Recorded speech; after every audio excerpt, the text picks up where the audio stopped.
hallo, herzlich willkommen. النهارده إن شاء الله ألماني في الرغيف هنشرح الindirekte Frage. يعني topic مهم جدًا، جدًا، جدًا في الB1 والB2 خلاص؟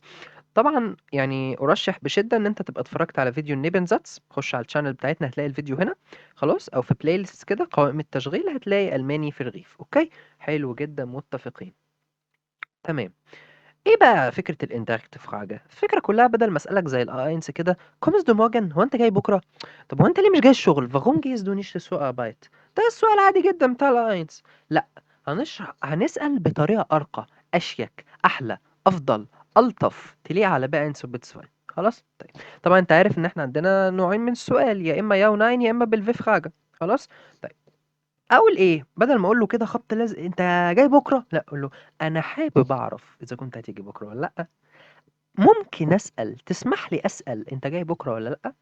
مثلًا إيه I would like to know why you won't إيه come to the work مثلًا، فاهمني؟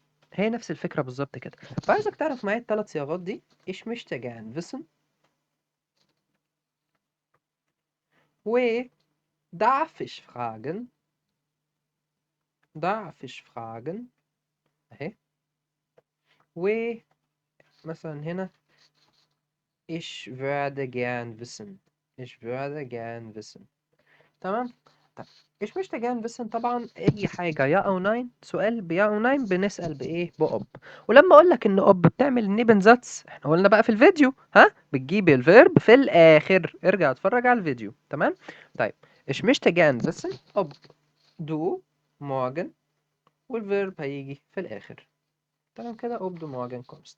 طيب لو ضعف ich fragen تسمح لي أسأل هتبقى ob du morgen kommst، بس المرة دي هيبقى في الآخر في علامة استفهام لأن ده طبعا إيه؟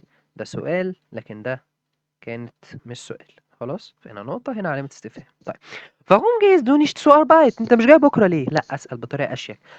Ich würde gern wissen أود أن أعرف ليه يا عم أنت مش جاي بكرة. المرة دي بقى مش هستخدم أوب لأن ده مش سؤال بي أو ناين، ده سؤال فغوم عادي، فأقوم جايب يعني الفيف حاجة اللي عندي أحطها هنا أهو فغوم. بعد كده الفيرب هيجي بالظبط كده، بدل ما هو جاي رقم 2 هنا هيجي في الآخر. هنا برضو نفس الفكرة، جه في الآخر أهو أهو. وهنا هتبقى warum du nicht zur Arbeit gehst. تمام. ده ببساطة كانت فكرة الindirect Frage. أرجوك أهم حاجة إن أنت تطبق في الsprechen والschreiben، دي وظيفة الكورس، هو ده اللي إحنا بنعمله مع بعض تمام. فباستمرار البراكتس هو اللي هيثبت عندك المعلومة، مش مثلا إن أنا أقعد أحل في أوبنجن كتير والكلام ده كله تمام.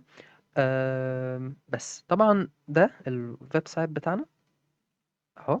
لو عندك أي سؤال عايز تسأله، عايز تحضّر للامتحانات بتاعة جوتا، تلك، أو OSD أو كمان امتحان الTestDaF طبعًا من A1 لC1 بتيجي هنا أهو contact us هيطلّع لك على رقم الواتساب خلاص، وأنت ما تقلقش في المكان الصح يعني.